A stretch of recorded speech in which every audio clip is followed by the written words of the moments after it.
Boa noite a todos, graça e paz. Eu sou o Lucas, pastor da Igreja Cristã Evangélica do Cruzeiro do Sul e da Igreja do Jardim Imperial.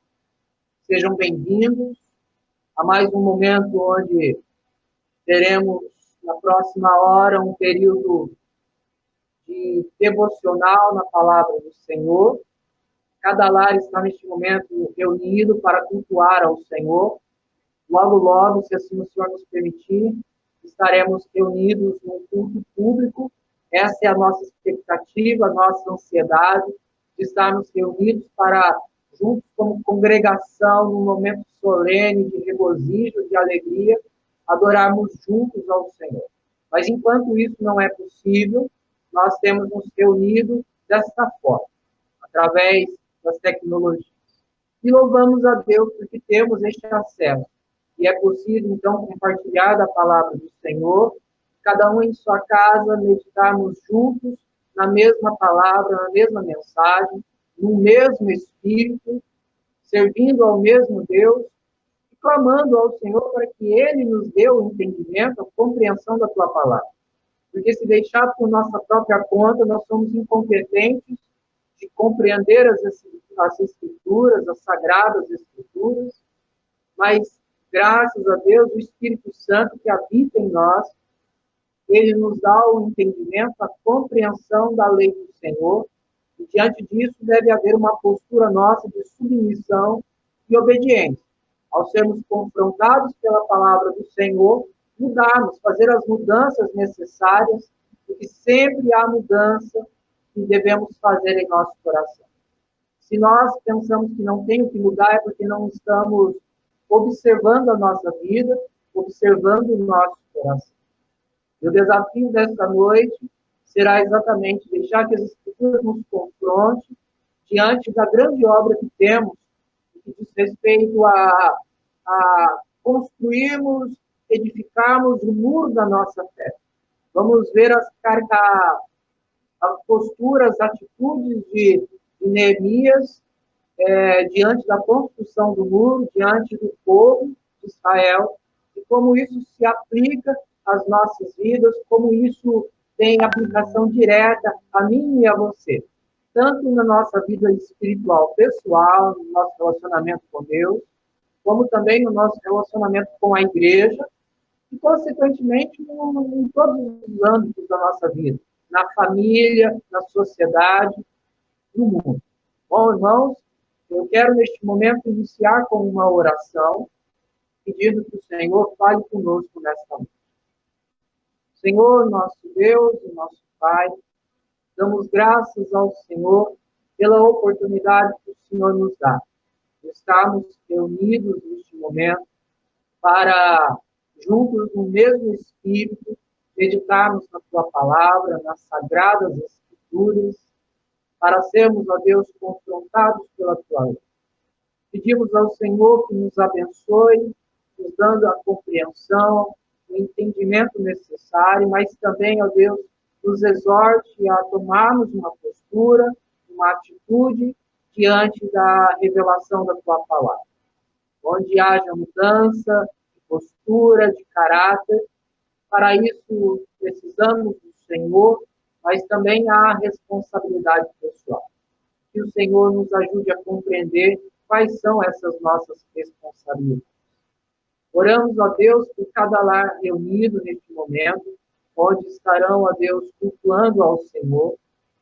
Nosso desejo é que tão logo tudo se normalize, para como congregação, como comunidade da fé, adoremos ao Senhor publicamente, reunidos, como igreja local. Mas enquanto isso não acontece, estamos reunidos em cada lar para adorar ao Senhor. Queremos, ó Deus, neste momento, lembrar por aqueles que estão enfermos. Estamos passando por um momento difícil no país, no mundo, onde essa pandemia tem feito estragos, tanto na questão física, diretamente com a doença, como também no aspecto emocional. Muitos estão abalados, preocupados. Oramos, ó Deus, para que o Senhor desperte o povo, o teu povo, desperte os teus filhos, para que proclamem a tua palavra e revelem ao mundo o quão bondoso o Senhor é, o quão gracioso e misericordioso. Queremos também, neste momento, Deus, lembrar por aqueles que estão enfermos,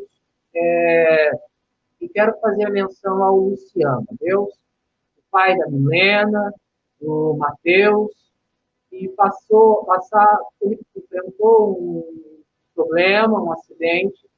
Te louvamos porque o Senhor preservou a sua vida, ele está se recuperando. Oramos para que tão logo ele possa voltar para casa, retomar as suas atividades, o convívio da sua família. Sustenta este lar. E muitos outros lares também que estão passando por momentos parecidos. Que o Senhor dê ânimo, confiança, o Senhor saber que essas famílias possam ter a certeza que o Senhor é soberano e tem todo o controle nas suas mãos. Obrigado, Senhor, pela tua graça, pela tua misericórdia em Cristo Jesus e por este momento, a qual o Senhor nos proporciona. É assim que oramos, no nome santo de Jesus. Amém. Irmãos, Isaías capítulo 60 diz assim: Dispõe-te, resplandece, porque vem a tua luz, e a glória do Senhor nasce sobre ti. Porque eis que as trevas cobrem a terra e a escuridão, os povos, mas sobre ti aparece resplandente o Senhor e a sua glória, que se vê sobre ti. As nações se encaminham para a tua luz, e os reis para o resplendor que te nasceu. Levanta em redor os olhos e vê, todos estes se ajuntam e vêm contigo. Teus filhos chegam de longe, tuas filhas são trazidas nos braços. Aqui há uma promessa à nação de Israel, no que diz respeito ao cumprimento da promessa e da missão em serem livres. O povo de Israel está prestes a enfrentar o cativeiro babilônico, mas ao mesmo tempo o Senhor já deixa claro: olha, a luz tornará a brilhar através de você. A minha glória irá resplandecer através de você. E nós vemos ao longo da história que Israel, mesmo cheio das dificuldades, cometendo pecados, mesmo após a restauração do cativeiro, Israel falhou na sua missão, mas a luz ainda assim brilhou e resplandeceu no meio de Israel.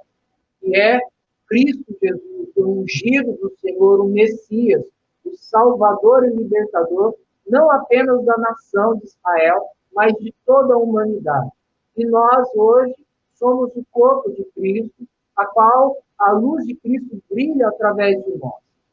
Se espera que, mediante a manifestação de Cristo através das nossas vidas, as nações se reúnam à nossa volta e conheçam a Cristo, conheçam a glória de Deus através da Igreja do Senhor.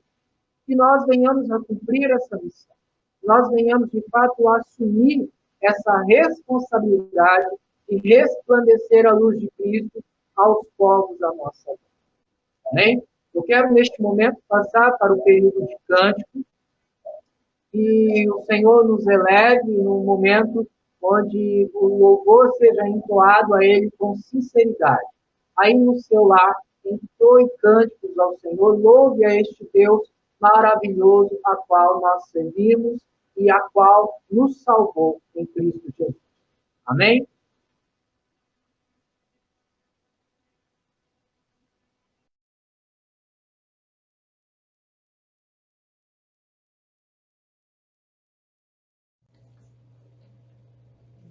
Boa noite, amados irmãos, graça e paz.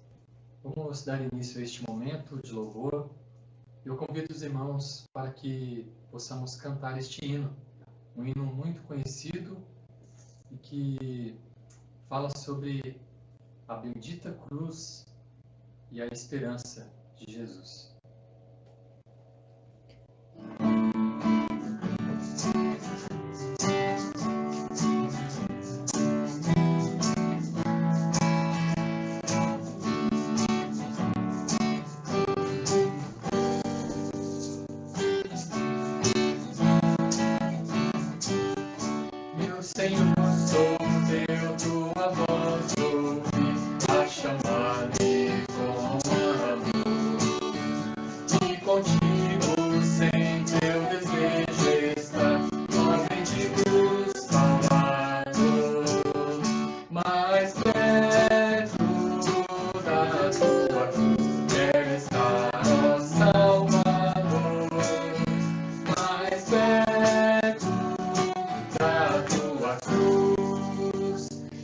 Quem me dera estar, Senhor, a seguir-te agora eu me decidi, constrangido pelo amor. Jubiloso, pois me declaro Deus sem reservas, seu Senhor, mais perto da tua cruz, quero estar, ó Salvador, mais perto da tua cruz. Quem me dera estar, Senhor, que delícia em vós eu irei fluir, quando junto a ti me achar, e com grato amor e singela fé, meu Jesus sempre adorar, mais perto da tua cruz, quero estar, ó Salvador, mais perto da tua cruz. Quem me dera estar, Senhor. Amém. O Salmo 133, amados irmãos, ele fala sobre comunhão. E nós estamos no mês de maio, que é o mês da família. Eu quero ler o Salmo 133 para os irmãos. Diz assim: ó, como é bom e agradável viverem unidos os irmãos.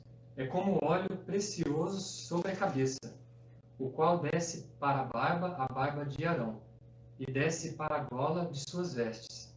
É como o orvalho do Hermon, que desce sobre os montes de Sião. Ali ordena o Senhor a sua bênção, e a vida para sempre. Esse próximo cântico, amados irmãos, também muito conhecido de todos nós, fala de comunhão. Eu quero louvar com os irmãos. Recebi um novo coração do Pai, coração regenerado, coração transformado, coração que é inspirado por Jesus. O fruto deste novo coração, eu declaro a paz de Cristo, te abençoo, meu irmão, preciosa é a nossa comunhão.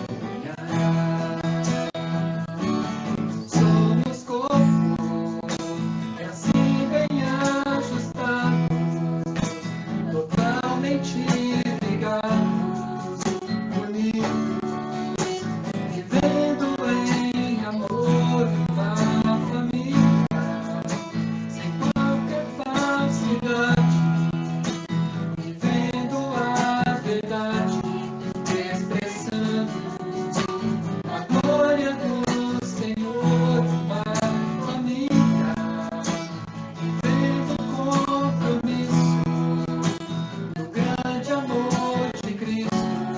Eu preciso de ti, irmão, precioso és para mim, irmão. Vamos cantar novamente. Recebi um novo coração do Pai, coração regenerado, coração transformado, coração que é inspirado por Jesus. Como fruto deste novo coração, eu declaro a paz de Cristo, te abençoo, meu irmão, preciosa é a nossa comunhão. Somos corpo, e assim bem ajustado, totalmente ligado,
Retomamos.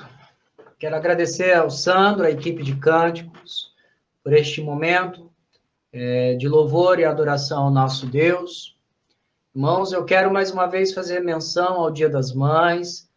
Deus abençoe poderosamente a você, mãe, nesta missão, nesta tarefa grandiosa de ensinar os filhos a lei de Deus, a responsabilidade de transmitir aos filhos a palavra do Senhor. Deus abençoe a vida de vocês, tá bom? Irmãos, vamos agora, neste momento, dar início a retomar a nossa meditação em Neemias. Eu convido a você a abrir em Neemias, capítulo 2. Vamos ler o capítulo inteiro, mas são apenas 20 versículos, tá bom? Neemias, capítulo 2. O que nós fazemos quando estamos diante de um trabalho muito grande, de uma grande obra a ser feita? Quais devem ser as nossas atitudes diante dos desafios, dos problemas da vida? Eu quero dar exemplo dos meus filhos. Eles sempre têm a época que eles têm que dar uma arrumada no guarda-roupa deles, organizar certinho, porque eles arrumam com a supervisão nossa, mas aí depois, com o tempo, tira uma roupa, põe, guarda isso e aquilo, e a gaveta chega uma hora que nem consegue fechar mais, né? Daí é a hora da gente chegar, olha, tem que arrumar o seu guarda-roupa. E é interessante que eles, quando eles se deparam com o guarda-roupa, com o estado do guarda-roupa, eles sentam no chão, principalmente a Sofia. Ela senta no chão e fala, mas é muita coisa que eu tenho que fazer e tal, e ela trava. E a gente chega, começa de pouquinho em pouquinho. E ela tá lá travada, e ela tenta e desanima, daí a gente começa a ajudar aos poucos para ela pegar o embalo. Depois que ela pega o embalo, a gente deixa ela concluir o trabalho. Na nossa vida espiritual é assim também.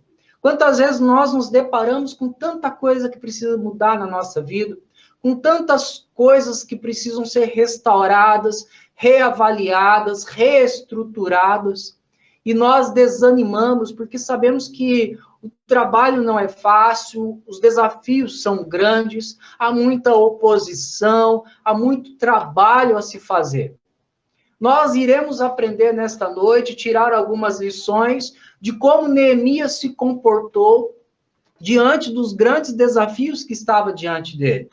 Ele se mostrou, vimos no capítulo 1, para a gente fazer uma breve recapitulação, que ele se mostrou um bom servo, através da sua preocupação com os seus irmãos que estavam em Jerusalém. Neemias, ele não ficou indiferente, ele sabia que alguém precisava mudar aquela realidade do povo, alguém precisava fazer alguma coisa, dar um pontapé inicial, dar um chacoalhão, dizendo, olha, a obra precisa ser concluída, nós não podemos desanimar, nós não podemos olhar para os entulhos, olhar para os povos à nossa volta que se opõem, nós temos que olhar para Deus e tocar a obra. Ele se preocupou com os seus irmãos, ele se dispôs a ajudá-los, ele colocou em seu coração, eu tenho que ir até Jerusalém e fazer algo. E ele confiou em Deus, ele sabia que somente Deus poderia permitir que ele fosse até Jerusalém para ajudar o povo. Lembrando que Neemias era copeiro do rei Artaxerxes, do Império Persa nesse contexto. E o copeiro era uma pessoa de extrema confiança, era aquela pessoa que provava a comida dos reis para ver se estava envenenado, ele preparava a comida dos reis, servia. Então, se ele não fosse uma pessoa de confiança, o rei ou mataria ou iria prendê-lo. Então, o cargo que ele ocupava diante do rei, era um cargo de extrema confiança, de extrema importância. E qualquer deslize, qualquer sinal de traição, ele corria o risco de morrer. Por isso que ele tem uma preocupação diante de Deus em chegar até o rei Artaxerxes e falar que ele queria voltar para Jerusalém. Havia apreensão em seu coração de como o rei Artaxerxes ia olhar para Neemias a partir desse desejo, de ter se expressado que queria retornar para a sua cidade. Talvez não seria visto com bons olhos pelo rei. Então a vida de Neemias estava em jogo, mas Neemias confiou em Deus, orou ao Senhor e pediu para que o Senhor movesse o coração do rei Artaxerxes. Então nós vamos ver agora o relato no capítulo 2, quando Neemias, ao orar ao Senhor, ao se dispor a ir a Jerusalém, ele vai agora, neste momento, estar na presença do rei e vai expressar o seu desejo de retornar à cidade. E vamos ver qual foi a reação do rei e o que aconteceu após isso. Tá bom? Vamos ler no capítulo 2, até o versículo 20, que diz assim: No mês de Nissan, no ano 20º do rei Artaxerxes, uma vez posto o vinho diante dele, eu o tomei para oferecer e lhe o dei. Ora, eu nunca antes estivera triste diante dele. O rei me disse: Por que está triste o teu rosto, se não estás doente? Tem de ser tristeza do coração. Então tremi sobremaneira. E lhe respondi: Viva o rei para sempre. Como não me estaria triste o rosto se a cidade onde estão os sepulcros de meus pais está assolada e tem as portas consumidas pelo fogo? Disse-me o rei: Que me pedes agora? Então orei a Deus dos céus e disse ao rei: Se é do agrado do rei, e se o teu servo acha mercê em tua presença, peço-te que me envies ajudar a cidade dos sepulcros dos meus pais, para que eu a reedifique. Então o rei, estando a rainha sentada junto dele, me disse: Quanto durará a tua ausência? Quando voltarás?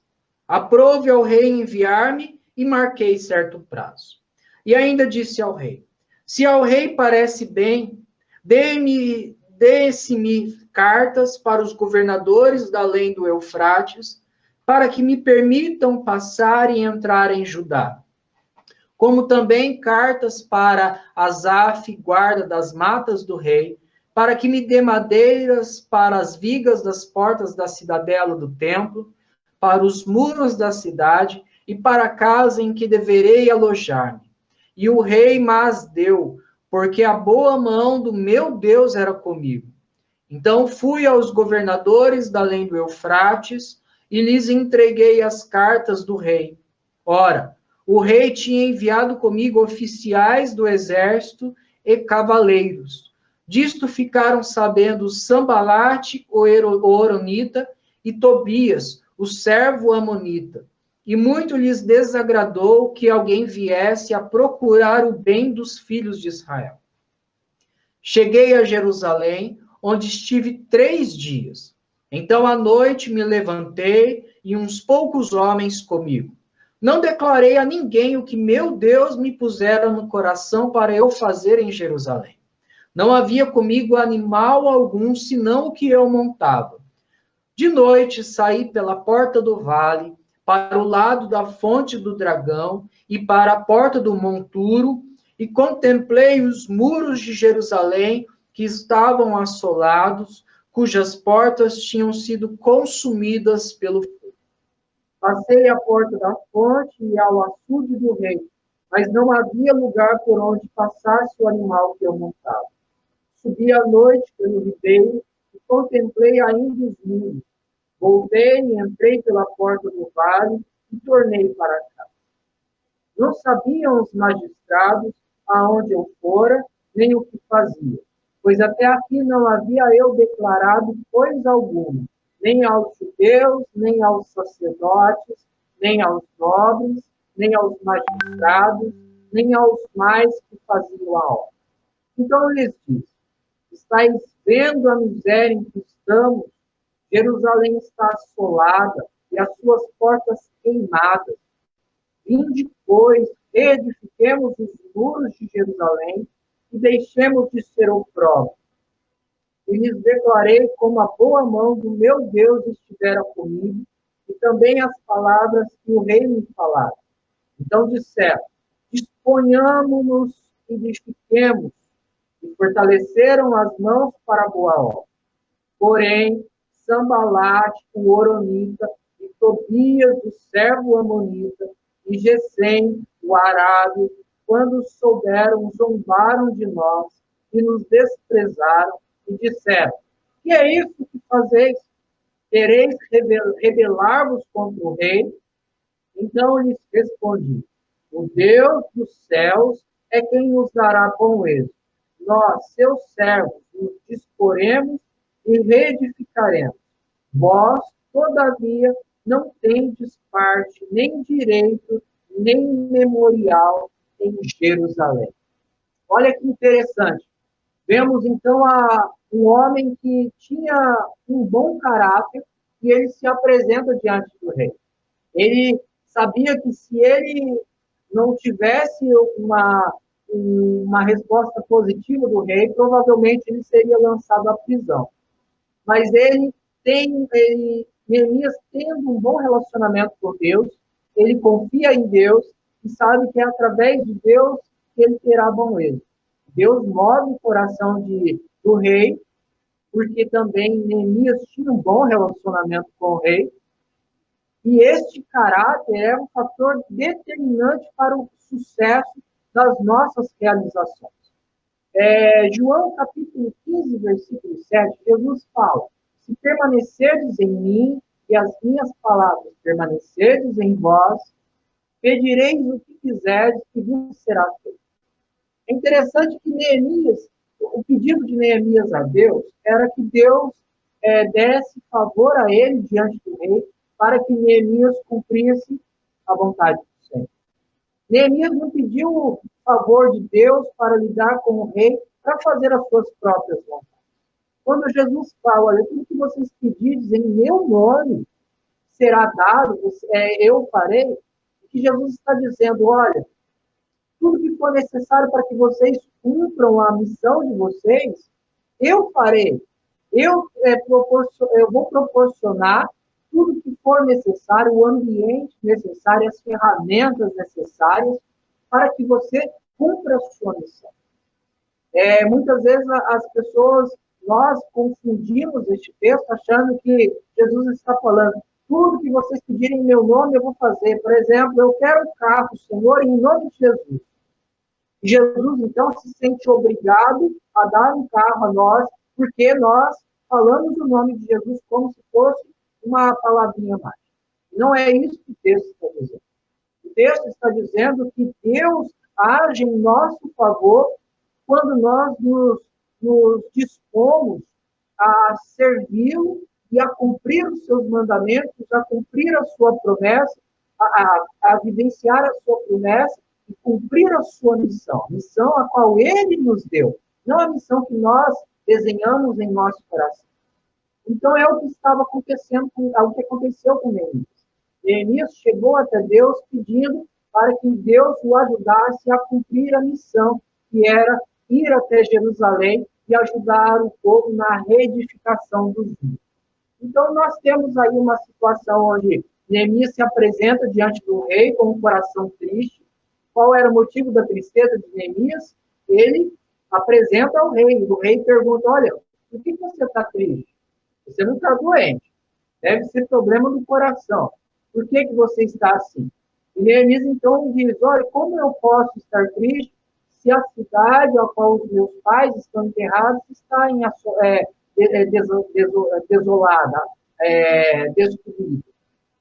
O que Neemias estava falando para o rei, e diante de Deus, ele tinha uma causa justa. Não era um sentimento egoísta, mas era uma preocupação com o seu povo. Então, esse era este sentimento de tristeza era por causa de um motivo justo, de uma causa justa. Não era uma tristeza qualquer. Neemias estava preocupado com a sua vida, isso é algo aceitável, porque quando no versículo 2, quando o rei pergunta por que está triste, ele fala, então eu temi sobremaneira. como um homem de Deus, como um homem que ao orar a Deus de uma maneira tão poderosa, tão fervorosa, teme diante de Deus. Este temor é porque faz parte da nossa natureza. Nós tememos o desconhecido, nós sentimos tremores na alma diante de um momento que pode nos trazer dor, tristeza, angústia. O sentimento de angústia não é pecado. Vemos que o próprio Senhor Jesus ficou angustiado quando ele estava prestes a ir para a cruz. Ele diz aos discípulos: olha, eu estou sobremaneira angustiada, minha alma está profundamente triste. Então, não é pecado ficar triste. Pecado é alimentar essa tristeza em despropósito diante da vontade do Senhor. Jesus, ele controlou a sua tristeza e obedeceu. Neemias, ele mesmo inseguro diante da sua vida, ele foi até o rei e anunciou o seu pedido. Então, mesmo diante do temor, ele foi fiel. E vemos, então, que Neemias tinha uma confiança em Deus, que quando o rei pergunta para ele, olha, o que está acontecendo? Fala para mim, conta para mim. Daí Neemias ora ao Senhor ali, creio que foi aquele momento assim, Senhor, me dá sabedoria para falar agora neste momento. Não creio que Neemias se retirou da presença do rei, porque seria tido como insolência. Ele, creio que no momento ali, ele clamou ao Senhor, pedindo graça e sabedoria para falar com o rei, e foi e falou, anunciou. E o rei compreendeu. Vemos que o rei teve uma aceitação, fez algumas exigências do tipo, quanto tempo você vai ficar lá? Você não vai lá para ficar e não voltar mais, porque eu preciso de você, eu confio em você. Você é uma pessoa confiável e é difícil encontrar serviçais como você. Então, havia essa preocupação do rei de que Neemias fosse, mas retornasse. Então, Neemias lá estabeleceu um período de tempo diante do rei e pediu cartas ao rei para que ele fosse até a Jerusalém, passando por vários territórios. Seria mais ou menos um passaporte, um cartão de passagem livre. Quando eles estivessem indo para a comitiva, porque é muito importante ter o apoio do rei, né? Porque para ele não ser tido como um subordinado, como um viajante qualquer. Então, ele levando as cartas, ele teria condições de passar por locais onde provavelmente ele seria atacado e destruído. Não apenas cartas para atravessar o rio em direção a Jerusalém, mas a ir a determinados locais para colher madeiras, conseguir madeiras para a reconstrução do templo. Vemos, então, que não apenas isso, mas o rei, Artaxerxes, deixou que conduziu Neemias com um exército, garantindo a proteção e a segurança de Neemias. Né? Então, Neemias chega na cidade, ele não anuncia a proposta, do que ele está querendo fazer, mas no versículo 10, olha que interessante. Disso ficaram sabendo Sambalate, o Horonita e Tobias, o servo amonita, e muito lhes desagradou que alguém viesse a procurar o bem dos filhos de Israel. Eles perceberam que Neemias estava indo para Jerusalém com a proposta de reconstruir os muros. Eles não eram bobos. Eles viram as madeiras, viram o exército, o amparo do rei. Então, eles ficaram irritados, porque eles não queriam o bem da nação de Israel. Eles não queriam o bem dos judeus. Eles não queriam que a cidade fosse fortificada, que os muros fossem levantados. Então, eles ficaram irritados e eles serão uma pedra no sapato nos próximos versículos, nos próximos capítulos. Mas vamos ver como Neemias lidou com isso, como Neemias enfrentou esses homens. Bom? Então, eles não queriam o bem de Israel, esse Sambalate e Tobias. Eles zombaram ali no versículo 19.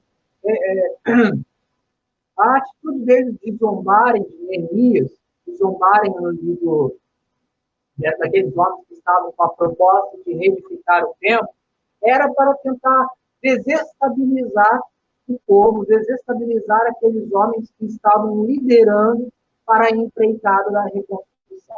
Vocês lembram o que aconteceu em Esdras, quando o povo começou a reconstruir o templo? E houve as oposições, as afrontas, as investidas constantes, até que o povo desanimou. Daí foi necessário que Ageu chegasse, exortasse o povo, e o povo, então, recobrou a força, o espírito, e voltou à reconstrução do templo. A estratégia desses homens, agora com Neemias, é a mesma. Eles estavam usando as mesmas estratégias que aqueles outros usaram com Zorobabel, com aqueles homens que estavam na reconstrução do templo. Desanimar, não dar trégua, ficar afrontando, ficar fazendo falsas acusações, para tentar desmotivar emocionalmente, para que eles não conseguissem dar cabo à reconstrução do templo. E nós vemos agora, do versículo 11 ao versículo 20, quais foram as primeiras medidas que Neemias tomou ao chegar em Jerusalém.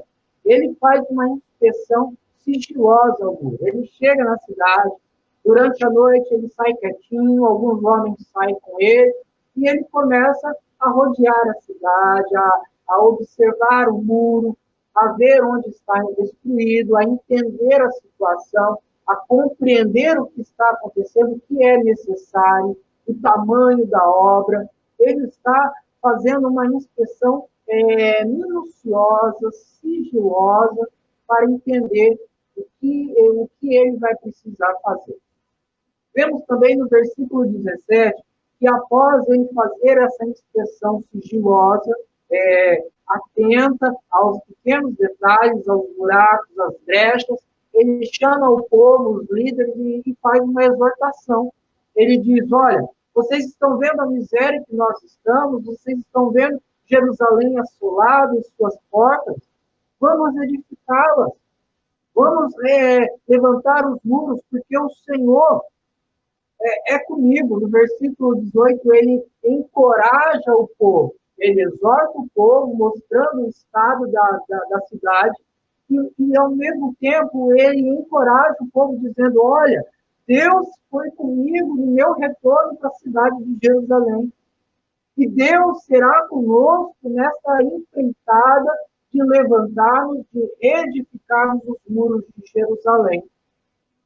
E no versículo 20, aqueles homens, ao afrontarem Neemias enfrenta eles. Neemias não se deixa abater como aqueles homens registrados em Esdras se deixaram.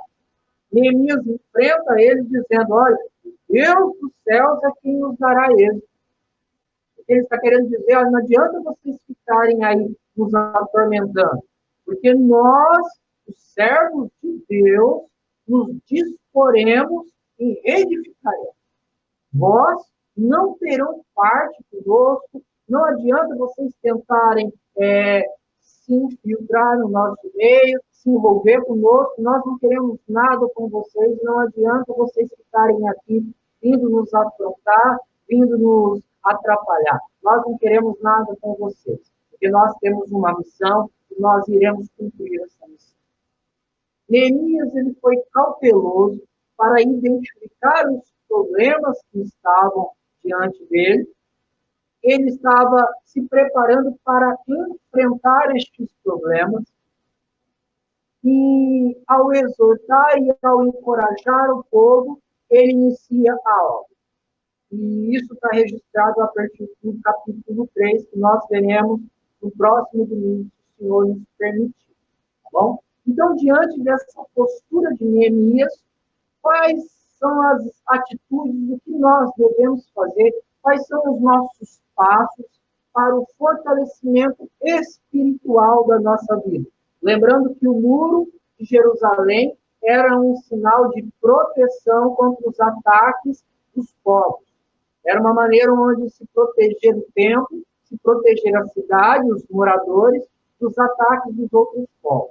E nós enfrentamos uma batalha espiritual. E nós precisamos estar preparados espiritualmente nos fortalecemos espiritualmente para enfrentarmos os embates da vida. Mas o que devemos fazer? Quais são os passos para este fortalecimento, tanto pessoal quanto familiar e a nível de igreja, a nível de comunidade, de congregação, de corpo de Cristo, tá bom? O primeiro passo que nós devemos ter, que nós devemos dar é avalie as áreas danificadas. Nós precisamos observar a nossa vida, observar a nossa família, observar a igreja a qual nós servimos a Deus e identificar o que está acontecendo, quais são as falhas, quais são as brechas, quais são os pontos que estão destruídos, que precisam de fortalecimento, onde se precisa estabelecer colunas. Olha que estamos falando do nosso coração, estamos falando do nosso relacionamento familiar e a nível de igreja também. Isso é um princípio que vale para todas as áreas. Observar atentamente, de uma maneira cautelosa, sem fazer alarde, sem fazer tumulto. Seria mais ou menos assim. Você está percebendo, vamos para o aspecto financeiro. Você está percebendo que o problema financeiro do seu lar não está bom. Daí você, em vez de sair brigando, quebrando tudo, falando, olha, está tudo errado, a gente está fazendo isso, aquilo errado. Não. Para um pouco, respira fundo, a gente senta, põe um caderno na nossa frente, começamos a apontar, a escrever tudo aquilo que nós estamos gastando, tudo aquilo que nós temos de recurso, onde estão as falhas, onde nós estamos cometendo as falhas. Também no que diz respeito ao relacionamento conjugal. Não está havendo diálogo. Vai adiantar brigar? Vai adiantar continuar brigando, exigindo diálogo? Não, vamos sentar, fazer uma reavaliação. Onde estamos falhando? Por que está faltando diálogo entre o cônjuge? Por que está faltando diálogo entre os pais e filhos? Por que está faltando diálogo entre eu e Deus? Por que a igreja não está vivendo em harmonia, em comunhão? O que está acontecendo? Por que eu estou com problema com determinado irmão? Por que eu estou com problema em desenvolver uma determinada obra na igreja ou fazer alguma coisa? Tudo na nossa vida é importante a gente parar e observar. Os tumultos da vida, se a gente chega afoito, afobado, a gente não identifica por onde devemos começar. Lembra do exemplo que eu dei para a Sofia? Ela observava tudo a bagunça e ela só via tumulto. Mas quando a gente chega para ela e fala, olha, começa por aqui, começa pelas pequenas coisas, vai resolvendo, vai estabelecendo parâmetros. E é isso que se espera na nossa vida espiritual, como cristãos. Avaliar a nossa vida. Mateus capítulo 10, versículo 16, Jesus ele chega para os seus discípulos e fala, olha, vocês precisam ser prudentes como a serpente e simples como a pomba. Jesus não está falando que eles devem ser prudentes como a serpente no que diz respeito a ser traiçoeiro, tá? Não é isso não. A serpente, ela consegue identificar quando há perigo, ela tem habilidades para escapar. Jesus estava falando para os seus discípulos porque os discípulos seriam perseguidos. E não é porque eles confiavam em Deus que eles iriam deixar ser presos e falar, pode me matar. Não, eles tinham uma obra a cumprir. Então Jesus falou, olha, quando vocês conseguirem escapar, escapem. Mas não vivam fugindo de uma maneira egoísta, sejam também puros como a pomba.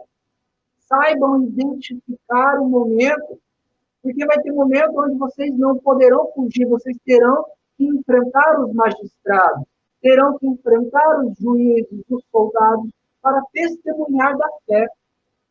E isso diz respeito à prudência e à cautela que nós devemos ter para observar a nossa vida. Quando nós devemos ficar quietos, observando, quando nós devemos tomar algumas medidas, tá bom? primeiro passo que nós devemos ter é cautela, é avaliar as áreas danificadas da nossa vida, ver por que está dando, ver o que está dando de errado, e uma vez que nós observamos de uma maneira cautelosa, teremos condições de identificar por que está acontecendo o que está acontecendo. Que nos leva agora ao segundo passo. O segundo passo é identifique as causas, os motivos. Eu já avaliei os estragos, os problemas. Agora eu tenho que descobrir o que está causando este problema. O que está fazendo com que a minha vida espiritual esteja nessa situação, porque a minha vida familiar, a minha família está nessa situação, porque a igreja está nessa situação. Então, eu preciso identificar o problema. Neemias, ele observou os muros e depois, ao identificar os problemas, ele chamou o povo e falou, olha, nós estamos em desobediência. O Senhor nos trouxe para cá para que edifiquemos os muros, a cidade, o templo, para que a gente fortifique a cidade. E o muro está destruído. Por isso que a gente está em miséria, por isso que a gente é opróbrio, ou seja, vergonha pública. Por isso que as nações à nossa volta olham para nós e nos ridicularizam. Porque nós estamos em desobediência a Deus. Nós deixamos de cumprir a missão que o Senhor nos deu, que o Senhor nos designou para fazer com que o nome dele seja glorificado e exaltado. Nós precisamos confrontar o nosso coração. Nós precisamos observar, à luz das Escrituras, o que nós estamos fazendo. Qual tem sido o nosso relacionamento diante da lei de Deus? Qual tem sido a nossa postura diante da nossa família no que diz respeito à lei de Deus? Qual tem sido a nossa conduta na nossa igreja, na família da fé, no que diz respeito àquilo que Deus espera de nós como membro deste povo? Amém? Nós precisamos, Ageu capítulo 1, versículo 9, lembra aquele contexto onde o povo havia deixado de reconstruir o templo, estava sofrendo consequências? Ageu, então, chega para o povo e diz, olha, acaso é tempo de vocês habitarem em suas casas apaineladas, enquanto a minha casa está em ruínas? Por isso que vocês estão sofrendo, por isso que vocês estão vivendo em miséria, por causa da minha casa que está lá em ruínas. Em outras palavras, trazendo para nós, quantas vezes nós estamos vivenciando momentos de angústia, de tristeza, de abalo espiritual, por conta da desobediência. Muitas famílias estão enfrentando os conflitos, enfrentando momentos difíceis, muitas igrejas estão vivendo momentos de conflitos, porque está havendo desobediência à palavra do Senhor. E nós precisamos observar, o Senhor nos deu uma missão, o Senhor nos deu uma lei, o Senhor colocou diretrizes diante de nós, para que nós tomemos essas diretrizes e pautemos a nossa vida através dessa norma divina, através dessa lei divina, que é absoluta, e que deve reger a nossa vida em todo o tempo. Mas se nós vivemos em desobediência, nós iremos enfrentar os desafios, nós iremos enfrentar os problemas dessa vida, porque estamos em desobediência. Então, nós temos que assumir o compromisso de estabelecer novamente um relacionamento com Deus através de uma vida de obediência. O Senhor me disse para lutar contra o pecado e assim farei. O Senhor me disse para tratar dessas áreas da minha vida, assim o farei. O Senhor me disse para mudar isso, para deixar aquilo, para passar a fazer a determinada coisa e assim o farei. E assim o Senhor começa a nos ajudar a edificarmos os muros da nossa fé, a nos fortalecermos espiritualmente contra os ataques do diabo, contra os problemas que estão à nossa volta. O desafio da mudança tendem a nos desanimar. Como assim? Quando nós estamos diante vimos os problemas, identificamos o problema, agora temos que agir, temos que mudar. Mas nós sabemos que não será uma tarefa fácil. Haverá um desgaste emocional e espiritual, tratar de conflitos, tratar de relacionamento, tratar do coração, não é uma tarefa fácil, muito menos agradável, embora seja o único caminho. Mas como nós não iremos desanimar diante de uma obra tão grande que deve ser feita? Porque os muros eram grandes, o trabalho era muito grande, era necessário resolver este problema. E como o povo não iria desanimar, como Neemias iria encorajar o povo?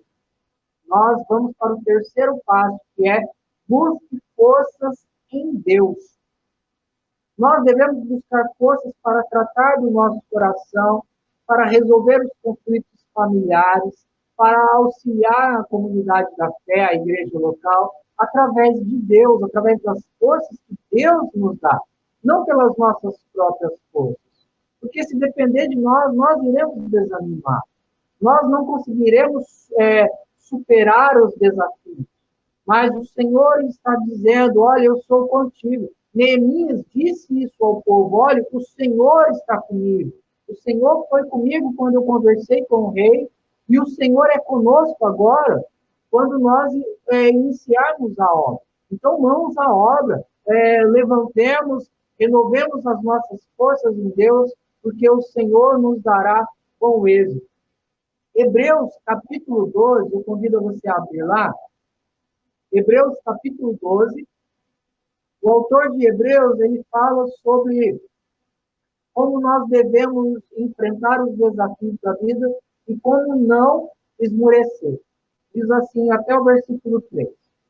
Portanto, também nós, visto que temos a rodear-nos tão grande nuvem de testemunhas, desembaraçando-nos de todo o peso do pecado que tenazmente nos assedia, corramos com perseverança a carreira que nos está proposta. E olha o que diz no versículo 2.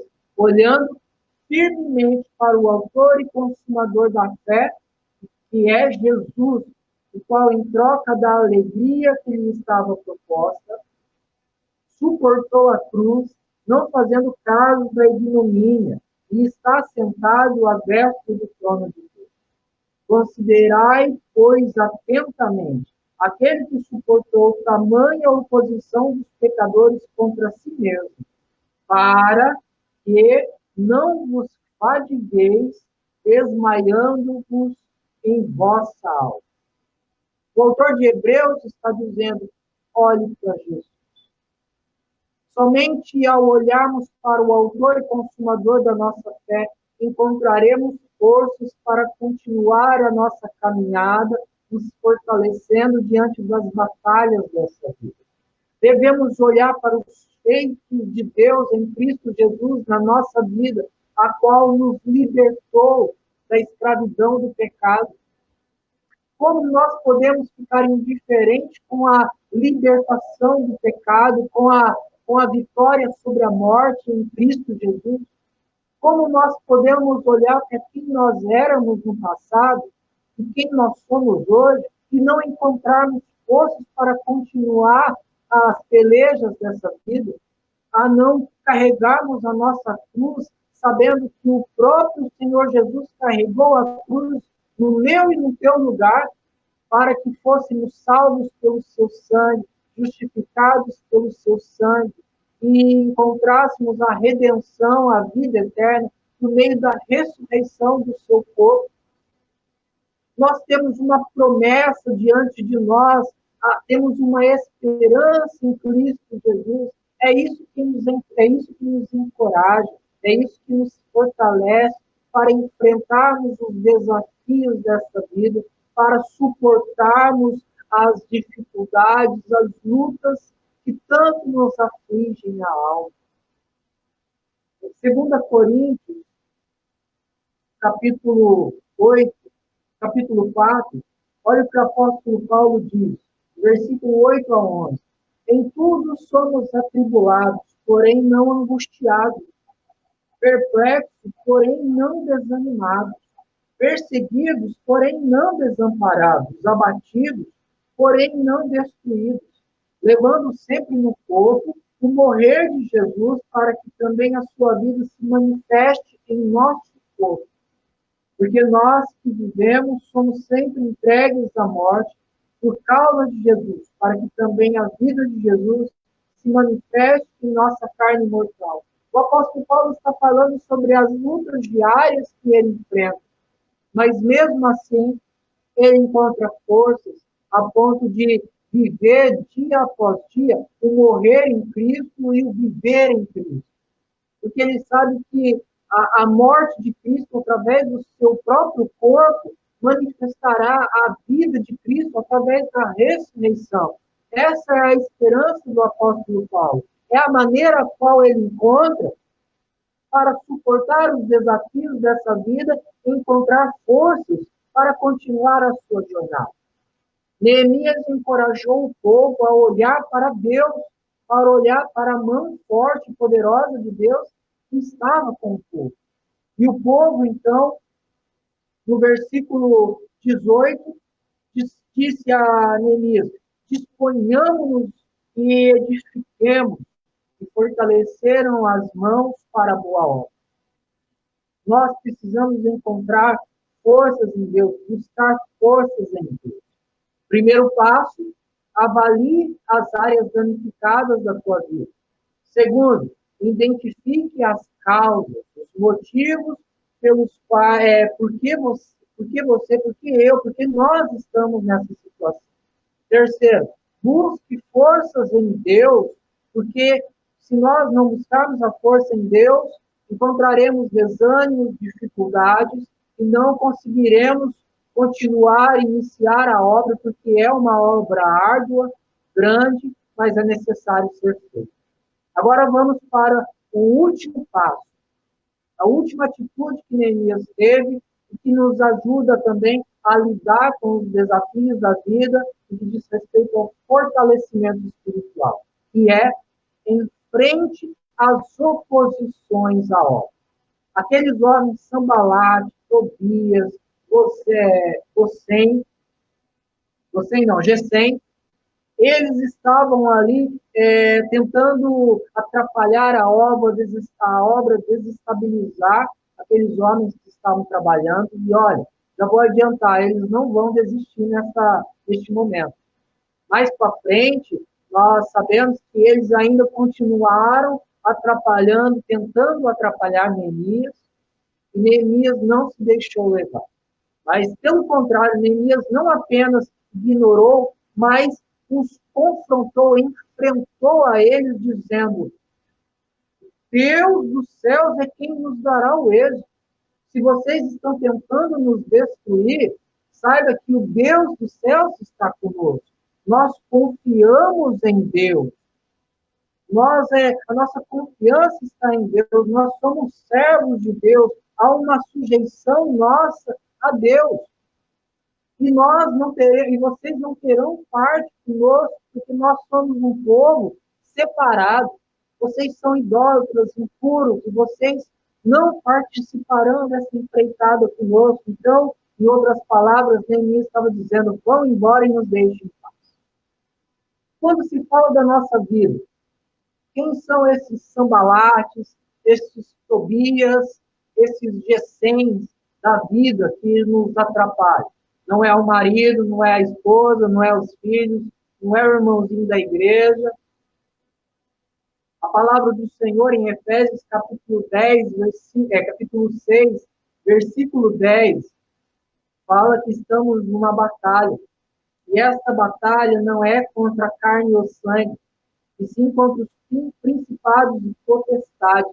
Olha o que diz: quanto ao mais, sede fortalecidos no Senhor e na força do seu poder, revestidos de toda a armadura de Deus para poderes ficar firmes contra as ciladas do diabo. Porque a nossa luta não é contra o sangue e a carne, e sim contra os principados e potestades, contra os dominadores deste mundo tenebroso, contra as forças espirituais do mal nas regiões celestes.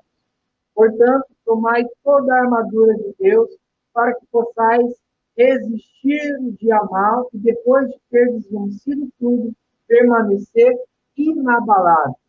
Nós precisamos enfrentar as oposições às obras espirituais em nosso coração que o Espírito Santo está promovendo. Gálatas, capítulo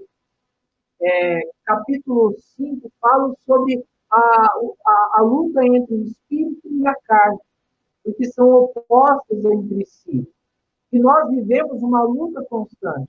Mas vai adiantar nós nos acuarmos, nos intimidarmos e ficarmos quietinhos? Não, nós devemos enfrentar com a força de Deus, entendendo quem são os nossos adversários. Neemias, Esdras, provavelmente foi Esdras que escreveu Neemias, ele apenas registrou os atos de Neemias, mas o escritor de Neemias, ele fez questão de nomear quem eram os seus opositores.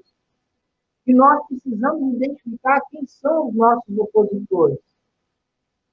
Russell Shedd, ele tem um livro, e o nome do livro é O Mundo, a Carne e o Diabo. E ele faz exatamente ele identifica quem são os inimigos que se opõem à nossa vida cristã. Ele fala que o mundo nos pressiona através das suas ideologias, nos tenta abandonarmos a nossa fé. Em 1 Timóteo, capítulo 6, versículo 10, o apóstolo Paulo fala sobre a paixão ao dinheiro, a paixão às riquezas, que faz com que os homens abandonem a fé.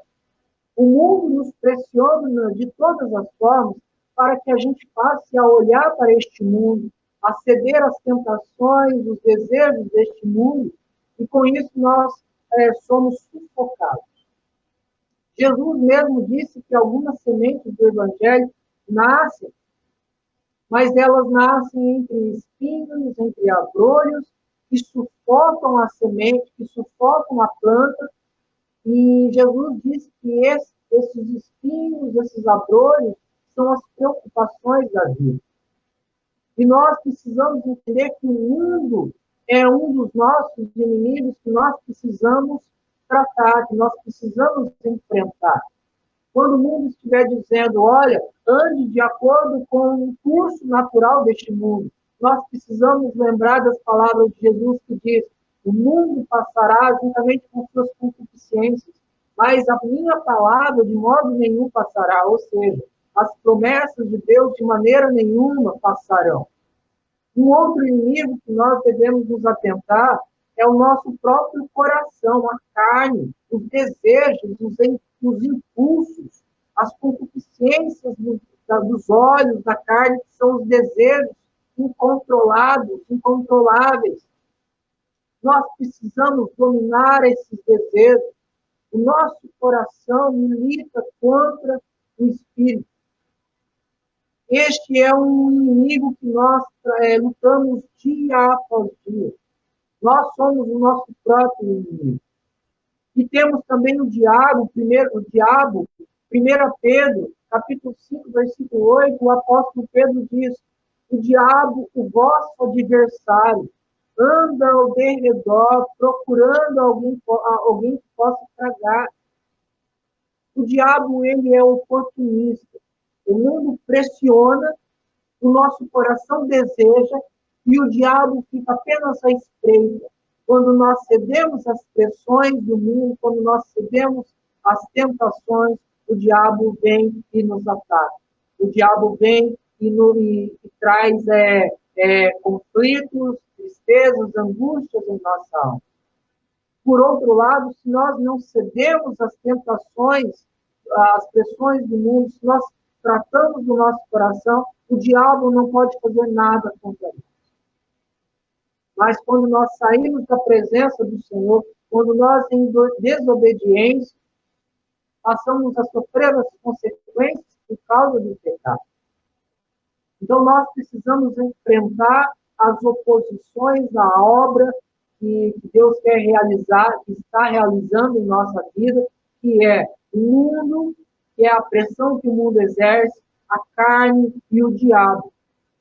Nós precisamos responder a essas ameaças com confiança, em sujeição a Deus e em santidade. Lembra que Neemias disse àqueles homens: vocês não terão parte comigo. E nós precisamos dizer ao mundo: vocês não terão parte na minha vida. As práticas do mundo não terão parte na minha vida. Os falsos ensinos, as heresias, os ensinamentos que nos afastam de Deus não terão parte na nossa igreja. Os prazeres deste mundo, as preocupações deste mundo não farão parte da nossa mesa, no meio da família. Nós estamos numa guerra constante e nossa postura diante das oposições serão determinantes. Se nós dermos ouvidos aos ataques, às afrontas, às pressões, aos desejos, nós não iremos construir os muros da nossa fé.